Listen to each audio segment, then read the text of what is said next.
નમસ્તે વિદ્યાર્થી મિત્રો, આજે આપણે ચેપ્ટર 2 ટ્રાન્સફર એન્ડ ટ્રાન્સમિશનનો નેક્સ્ટ જે ટોપિક છે આપણી ટેક્સ્ટ બુક પ્રમાણે સિક્વન્સમાં જે આવે છે provisions regarding transfer of share, એના વિશે થોડું સ્ટડી કરવાનું છે.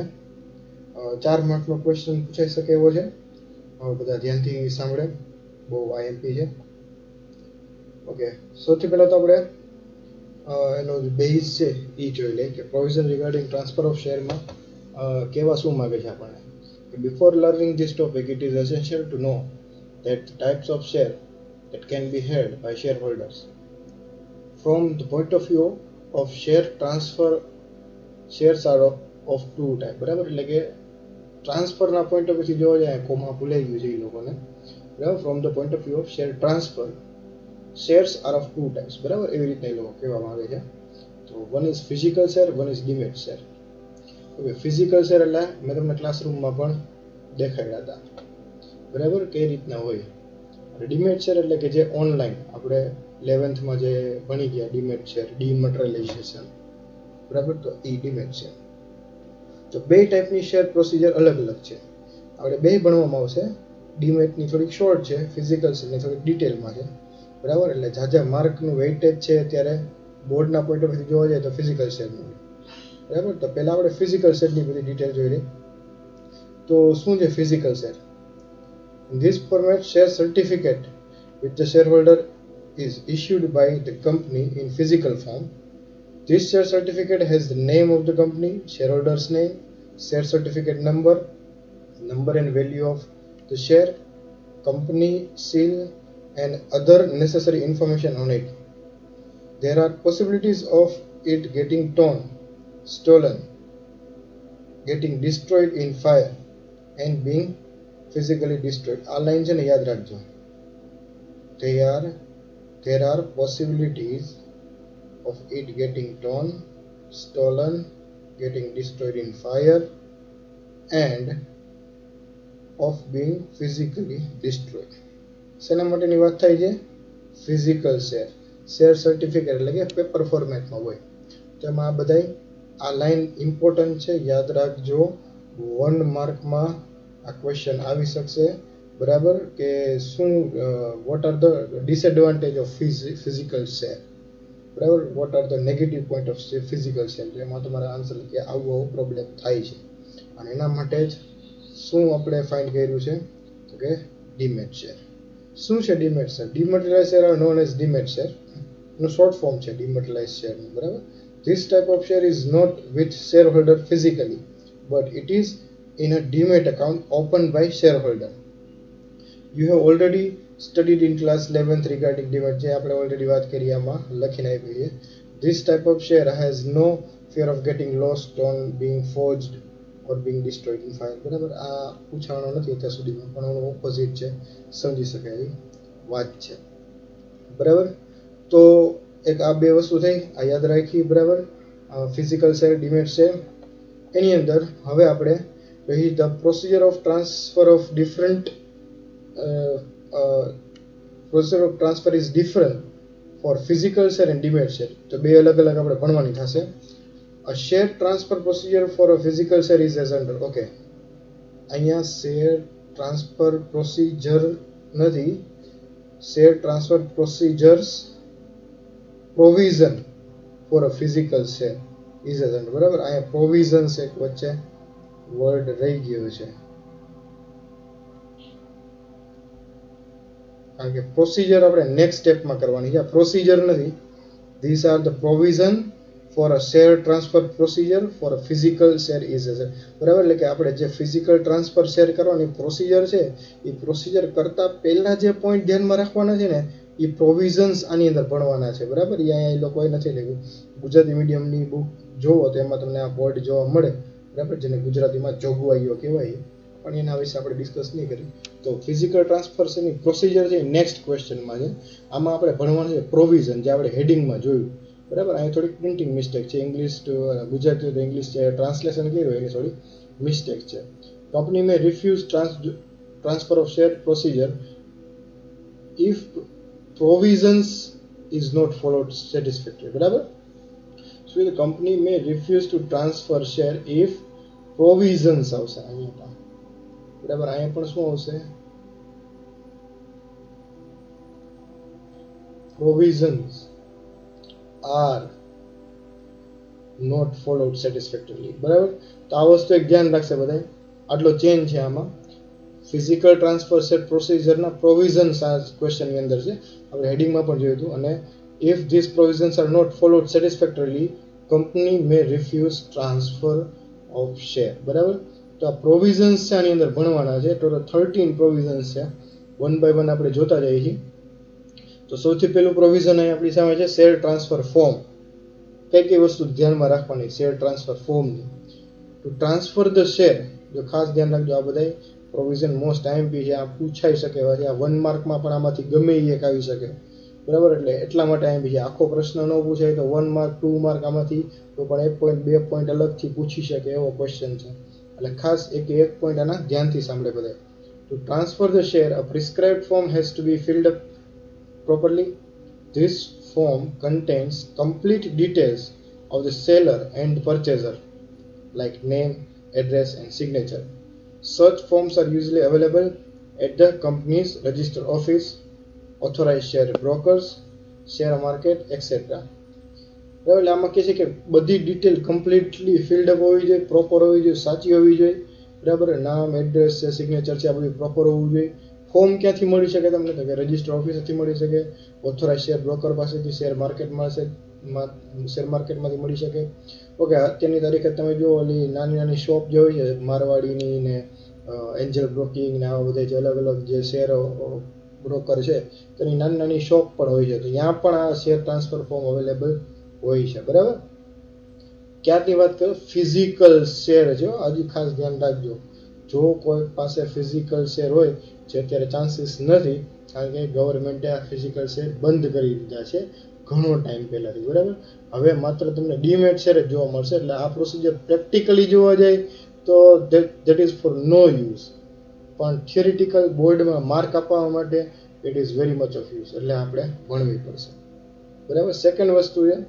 Share certificate share certificate or share allotment letter is to be enclosed along with transfer form જે ફોર્મ ભર્યું છે બરાબર આ બધી ડિટેલ ભરી એની સાથે તમારે શું મોકલવું પડે share certificate or share allotment letter જો શેર સર્ટિફિકેટ તમારી પાસે નથી તો શેર અલોટમેન્ટ લેટર તો હોય અધરવાઇઝ શેર તમારા છે જ નહીં બેમાંથી કાંઈ ન હોય તમારી પાસે વાત થાય છે ફિઝિકલ શેરની જો આ બેમાંથી એક પણ વસ્તુ નથી ફર્સ્ટ કેસમાં તમારી પાસે આ હોય જો ઈ નું હોય તો આ હોય બેમાંથી એક તો તમારી પાસે આ હોવું જોઈએ કમ્પલસરી છે બરાબર શેર સર્ટિફિકેટ નું હોય તો જ share allotment letter first preference તમારે જે સબમિટ કરવાનું છે ટ્રાન્સફર ફોર્મ સાથે એ આ છે જો આ નો હોય તો આ તમે મોકલી શકો is to be enclose along with share transfer form બરાબર અનપેડ કોલ્સ હોય તો શું કરે કંપની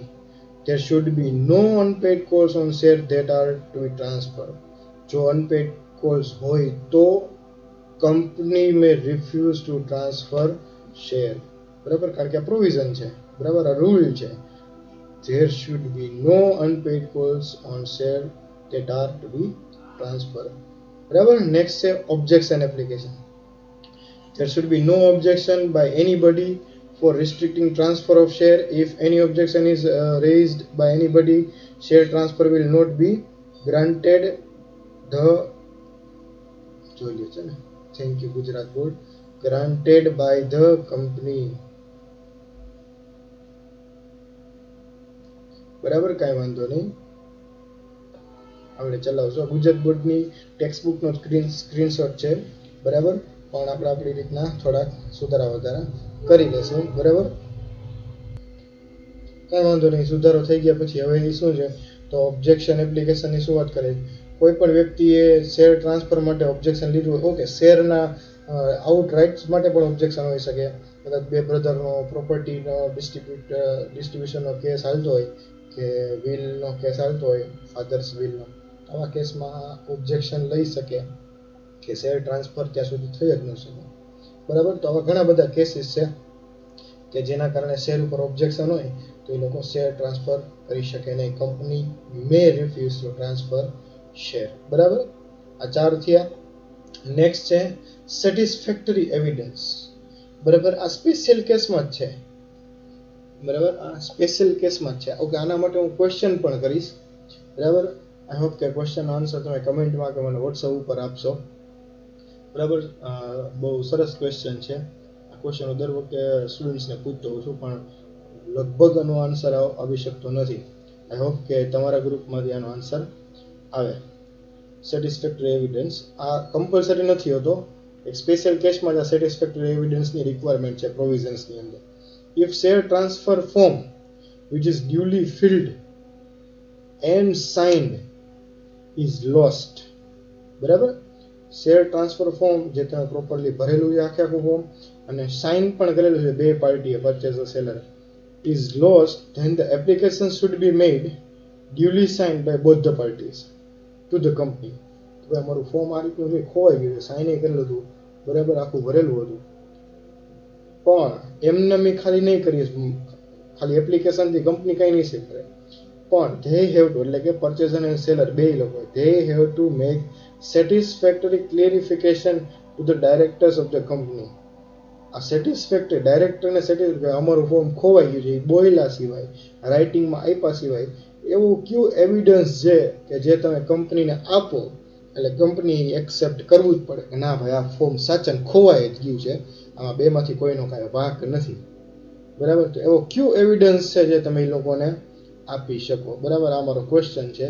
તો મને યુટ્યુબ કમેન્ટમાં અથવા તો વોટ્સઅપ ઉપર મને ખાસ કહેજો, મને ખ્યાલ આવે કે શું આ એવિડન્સ હોઈ શકે. બરાબર, અધરવાઇઝ હું તમને નેક્સ્ટ લેક્ચરમાં કહીશ. બરાબર, તો તમારે એ કહેવાનું છે કે આવું સાઇન થયેલું ફોર્મ, આખું ફાઇલ થઈ ગયેલું, બરાબર, આખું જે સેટ હોય, બરાબર, એ ખોવાઈ ગયું છે. તો આ લોકો એપ્લિકેશન કરે, application should be made duly sign by the both the parties to the company, પણ એની સાથે they have to make satisfactory clarification, એટલે કે કંઈક એને એવિડન્સ દેવું પડે to the directors of the company કે હા ભાઈ આ લોકોનું ફોર્મ સાચન ખોવાઈ ગયું છે. તો એના માટે એના ફોર્મની સાથે આપણે જોયું તો ઓરિજિનલ સર્ટિફિકેટ મોકલી દેવાનું છે, તો એ પણ ખોવાઈ ગયું છે. તો પ્રોપર્ટીના ડોક્યુમેન્ટ તમારા ખોવાઈ ગયા કહેવાય. તો શું એવું એવિડન્સ આપે તો કંપનીના ડાયરેક્ટર્સ એવું કન્વિન્સ થઈ જાય ક્લિયરિફિકેશનથી કે હા તેવું શું છે. બરાબર, એ તમારે એવિડન્સ કયું છે તમારે કહેવાનું છે. તો નેક્સ્ટ જોઈએ લિયન રાઇટ્સ. બરાબર, આ નવું છે lien rights. If the company has lien rights on transferring shares. બરાબર, એટલે કે પહેલા તો એ સમજી લે લિયન રાઇટ્સ શું છે. લિયન રાઇટ્સ એટલે એવા રાઇટ્સ છે કે જે ધારો કે મારી પાસે શેર છે રિલાયન્સ કંપનીના, બરાબર, સે ફોર એક્ઝામ્પલ 10,000 રૂપીઝના શેર છે મારી પાસે. બરાબર, તો 10,000 રૂપીઝના શેર્સ મેં રિલાયન્સ કંપનીને લીધા છે, એની સામે મેં મેં મોર્ટગેજ કરી અને લોન લીધી છે. શેરને રિલાયન્સ કંપનીમાં જ મોર્ટગેજ કરીને મેં ફોર એક્ઝામ્પલ 8,000 રૂપીઝની લોન લીધી છે. બરાબર, મારા શેર મેં કંપનીમાં મોર્ટગેજ કરી દીધા અને કંપનીને કીધું કે આ 10,000ના શેર છે એ તમે રાખી લો, એની સામે મને અત્યારે 8,000ની લોન આપો, મારે અત્યારે મની રિક્વાયરમેન્ટ છે. બરાબર, તો મારા શેર છે કંપની પાસે લીધેલા છે, એ કંપની પાસે હું ગીરવે મૂકી મોર્ટગેજ કરી અને 8,000 રૂપીઝની લોન લઉં છું. હવે ઇન કેસ હું 8,000 નથી ભરી શકતો કોઈ રીઝનથી, બરાબર, if I could not pay, તો હવે કંપની પાસે એક આઉટરાઇટ છે કે મારા જે મોર્ટગેજ શેર હતા એ ડાયરેક્ટ સેલ કરી નાખે અથવા તો મારી પાસે સેલ કરાવડાવે. શેર તો મારા નામે છે, એની પાસે ખાલી મોર્ટગેજ છે. કંપની એમ કે તમે આ 8,000 રૂપીઝ નથી ભરી એટલે તમારે આ શેર વેચી નાખવો પડશે. એટલે હવે હું એ શેર વેચું, બરાબર, તો કંપની મને જે એ શેર સેલ કરાવી શકે ને, એ જે કંપની પાસે રાઇટ છે ને, એ રાઇટને કહેવાય લિયન રાઇટ. બરાબર, મેં કંપની પાસે લોન લીધી હતી, હવે હું રીપે નથી કરી શકતો, તો કંપની મને કમ્પલસરીલી આ જે મોર્ટગેજ કરેલા શેર છે એ શું કરાવશે, સેલ કરાવશે. અને એ સેલ કરાવવાનો જે રાઇટ છે કંપનીનો એ છે લિયન રાઇટ. બરાબર, તેના ઉપર અનપેડ અમાઉન્ટ પર કેવી લોન કે કોઈ પણ બીજી આવી અમાઉન્ટ લીધી હોય મેં કંપની પાસેથી તો, બરાબર, આ વસ્તુ યાદ રહી લિયન માટેની. બરાબર, તો આ લિયન રાઇટ્સ આવા કંપની એક્ઝિક્યુટ કરે. If the company has lien rights on transferee shares can approve transfer to collect its debt. બરાબર, તો આવા કેસમાં જો શેર સેલ થતા હોય, બરાબર, લિયન રાઇટ્સ ઓન ટ્રાન્સફરી એટલે કે જે શેર વેચે છે ટ્રાન્સફરર ને transferee share can approved transfer to collect its debt. એટલે કંપની આવા શેર આવી રીતના જે શેર વેચતા હોય, લિયન રાઇટ્સ વાળા શેર વેચાતા હોય, તો એ મની સેલ કરે, એના મની કોની પાસે જાય? સીધા કંપની પાસે જાય. હા, એ જોજો, વેચવા વાળા મારા ભલે શેર હોય પણ એ પૈસા મારી પાસે નહીં આવે. કંપની ધારો કે 10,000ના શેર છે, 9,000માં વેચાઈ ગયા, તો 9,000 રૂપિયા મારી પાસે નહીં આવે. 9,000 કોની પાસે ગયા હશે? સીધા કંપની પાસે ગયા હશે. અહીં 9માંથી કંપની છે પોતાની 8,000ની લોન છે એ માઇનસ કરી નાખશે, અને વધેલા જે 1,000 છે એ જ કમ બેક ટુ મી આવશે. બરાબર, એ જ મારી પાસે પાછા વધે તો આવે. બરાબર, જો ન વધે, ધારો કે 9,000ની બદલે એ શેર છે 7,000માં જ વેચાણા, તો શેર માર્કેટ છે, તો હજી મારે 1,000 છે એ હજી મારી લાયબિલિટી ગણાય. બરાબર, તો આ એક કેસ છે. એટલે કે સીધા એ ટ્રાન્સફરી પાસેથી જે શેર છે એ અપ્રૂવ થઈ ગયેલા જ છે, અને એ ટ્રાન્સફરરને નહીં, ટ્રાન્સફરરનું ડેટ કલેક્ટ કરવા માટે રૂપિયા સીધા કંપની પાસે જશે. ટ્રાન્સફરર પાસે એ રૂપિયા જશે નહીં. શેર ટ્રાન્સફરર એટલે કે શેર સેલ કરતો હોય, શેર ટ્રાન્સફરી એટલે કે જે પરચેસ કરતો હોય, તો ટ્રાન્સફરી રૂપિયા પે કરશે, ટ્રાન્સફરરને નહીં, પણ ટ્રાન્સફરનું ડેટ કલેક્ટ કરવા માટે આ પ્રોસિજર આખી થશે. બરાબર, તો એક વસ્તુ મગજમાં રાખવાની, લિયન રાઇટ્સ. નેક્સ્ટ છે સ્ટેમ્પ ડ્યુટી. પ્રોપર્ટીના ડોક્યુમેન્ટ છે. શેર છે એ શું છે? Share is a property. આપણે સ્ટાર્ટિંગમાં જ ભણ્યું જ્યારે ટ્રાન્સફરનું બધું બેઝિક આપણે ભણ્યા લાસ્ટ લેક્ચરમાં. બરાબર, આ સ્ટેમ્પ ડ્યુટી વાળો પોઈન્ટ એમાં મેં થોડોક લીધો હતો એની ઓલામાં, કે ભાઈ પ્રોપર્ટી કહેવાય, તો એમાં ટ્રાન્સફર ને આ બધું કરવું હોય તો આપણે ડિવેન્ચરમાં આપણે જોયું હતું. બરાબર, ડિવેન્ચર ટ્રાન્સફર પ્રોસિજરમાં આ સ્ટેમ્પ ડ્યુટી વાળો પોઈન્ટ આવ્યો હતો. તો પ્રોપર સ્ટેમ્પ ડ્યુટી ભરેલી હોવી જોઈએ. બરાબર, proper stamp duty should be affixed on the share transfer form as per the market value of share. If the stamp duty affixed is less value, directors of the company may refuse to transfer of the share. બરાબર, કારણ કે tax જો તમે ગવર્મેન્ટને ઓછો ભર્યો હોય તો એ illegal છે, તો એ ના ચાલે, એ ટ્રાન્સફર છે રિજેક્ટ થઈ શકે. જ્યાં સુધી તમે પ્રોપર સ્ટેમ્પ ડ્યુટી નહીં ભરો ત્યાં સુધી તમારે આ શેર સેલ નહીં કરી શકો. બરાબર, એટલે સ્ટેમ્પ ડ્યુટી પ્રોપર તમારે ભરવી પડશે. એક છે share certificate to the BU share holder નથી, બરાબર, ન્યૂ શેર હોલ્ડર છે, ખાસ ધ્યાન રાખજો. કાંઈ વાંધો નહીં, આવી જેવી મિસ્ટેક તો હશે. બરાબર, share certificate to the new share holder on the approval of share transfer. જ્યારે આખી પ્રોસિજર પૂરી થાય, બરાબર, અપ્રૂવ થઈ જાય શેર ટ્રાન્સફર, તો કાંઈ વાંધો નહીં, કંપની અપ્રૂવ કરે તો company send change share certificate to the new shareholder within 1 month. આ ટાઈમ લિમિટ છે ને એ 1 મંથ આપવું છે. 1 મંથની અંદર આ ન્યૂ શેર સર્ટિફિકેટ પહોંચી જવું જોઈએ નવા શેર હોલ્ડરને. બરાબર, ચેન્જ થયેલું શેર સર્ટિફિકેટ નવા શેર હોલ્ડરને within 1 month of approval of share. બરાબર, આ ખાસ ધ્યાન રાખવાનું. અને રિજેક્શન ઓફ શેર ટ્રાન્સફર માટે શું છે? Share transfer can be rejected in case register of company has put restriction on the. બરાબર, બે કેસમાં થઈ શકે.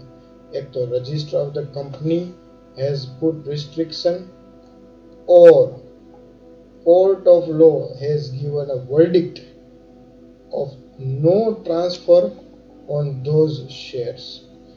વર્ડિક્ટ એક નવો, વર્ડિક્ટ એટલે કે ફેસલો, અદાલતનો જે ફેસલો હોય એને કહેવાય વર્ડિક્ટ. આ એક નવો વર્ડ છે, ખાસ ધ્યાન રાખે બધે. વર્ડિક્ટ એટલે કે અદાલતનો જે ફાઇનલ ડિસિઝન હોય. બરાબર, દફા 302 કે તહેત ફાંસી કી સજા સુનાતી તો જે કોર્ટના વર્ડિક્ટ કહેવાય. બરાબર, court of law has given a verdict of no transfer on share on those share. કોર્ટે એવો ફેસલો આપ્યો કે આ શેર કોઈ ટ્રાન્સફર નહીં થાય. કોર્ટનો એવો ફેસલો હોય તો, અથવા તો register of company put restriction. Registrar of company છે એની પાસે અમુક રાઇટ છે, અમુક કંપનીના શેરમાં એ રિસ્ટ્રિક્શન મુકાવી શકે. તો આવા કેસમાં છે એ તમે શેર ટ્રાન્સફર છે એ રિજેક્ટ કરાવી શકે. બરાબર, કંપની રિજેક્ટ કરી શકે. તો આ 9 પોઈન્ટ થયા, અને હવે લાસ્ટ 10, 11, 12 ને 13 4 પોઈન્ટ વધ્યા આપણા. REI 4 point. Provision of Article of Association. For the share transfer, provision of the Companies Act as well as provision of the Article of Association should be followed. If they are not followed, share transfer is not granted. ખાલી company એક્ટના નહીં, આર્ટિકલના provision follow કરવા પડે. જો એ follow ન કરો તો share transfer grant કરે એને મંજૂર થાય નહીં. બરાબર, આ એક વસ્તુ યાદ રાખવાની છે. Register of member. Original shareholder name is continued up to the completion of share transfer. આ જસ્ટ એક આને પ્રોવિઝન તો ન કહેવાય, આને આપણે કહી શકીએ FYI. બરાબર, ફોર યોર ઇન્ફોર્મેશન. આ ખાલી આપણા માટે એક ઇન્ફોર્મેશન છે કે original shareholder name is continued up to the completion of share transfer. જ્યાં સુધી શેર ટ્રાન્સફર પ્રોસિજર કમ્પ્લીટ નહીં થાય ત્યાં સુધી જે ઓરિજિનલ શેરહોલ્ડર છે જેના નામે શેર હતા એનું જ નામ રજિસ્ટરમાં ચાલુ રહેશે. બટ નેચરલ વસ્તુ છે આ તો, આમાં તો તમે કંઈ નાહી ન પાડી શકો. અને સેમ વે રાઇટ ઓફ ડિવિડન્ડમાં in case of transmission is not completed, expired member or insolvent member is entitled to get dividend. આ લોનું એક મોટું બધું ક્વેશ્ચન માર્ક એક્સેપ્શન છે. એક્સપાયર્ડ એટલે કે ડેડ મેમ્બર ઓર ઇન્સોલ્વન્ટ મેમ્બર. બરાબર, આ લોકો જે are as per Indian contract act, Indian contract act, આ લોકો ડિસીડ્સ member, insolvent member, minor member, they are not eligible to enter into contract. Contract act એવું કહે છે, પણ આ એક એવું એક્સેપ્શન છે રાઇટ ટુ ડિવિડન્ડ કંપની એક્ટનું કે ટ્રાન્સમિશનનો જે કેસ છે, ટ્રાન્સમિશન જે આપણે આખું ભણવાનું બાકી છે, બરાબર, ત્યારે સમજાશે. અત્યારે ખાલી જસ્ટ એક મગજમાં રાખવાની વાત છે.